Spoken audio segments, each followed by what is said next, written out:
ম্যাচের পরিস্থিতি তখন বড্ড জটিল। পাহাড়সম লক্ষ্য তারা করতে নেমে 259 রানে 5 উইকেট হারিয়ে ধুঁকছে পাকিস্তান।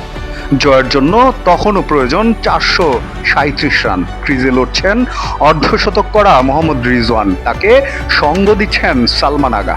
বল হাতে টাইগার স্পিনার তাইজুল ইসলাম যখন উইকেট ভাঙার অপেক্ষায়, ঠিক তখনই শুরু হলো মনস্তাত্ত্বিক খেলা বা মাইন্ড গেম। হঠাৎই ব্যাটিং পজিশন ছেড়ে সরে দাঁড়ান রিজওয়ান। তার অভিযোগ, সাইড স্ক্রিনের সামনে কেউ একজন নড়াচড়া করছে। আম্পায়ারকে তা জানাতেই উইকেটের পেছন থেকে চলে আসেন লিটন দাস। এরপর যা হলো তা নিশ্চয়ই মনে রাখতে চাইবেন না কেউ। লিটন দাস রিজওয়ানকে বললেন, এসব কি করছেন? রিজওয়ান আঙ্গুল উঁচিয়ে জবাব দিলেন, ওই দেখো দাঁড়িয়ে আছে। লিটনও ছেড়ে দেওয়ার পাত্র নন, পাল্টা জবাব দিলেন, ওই দিকে কি দেখছেন, এদিকে ব্যাটিং করুন। তখন মেজাজ হারিয়ে রিজওয়ানের পাল্টা জবাব, এটা কি আপনার কাজ নাকি আম্পায়ারের কাজ? মাঠের এই উত্তাপ তখন টের পাওয়া যাচ্ছিল কমেন্ট্রি বক্সেও।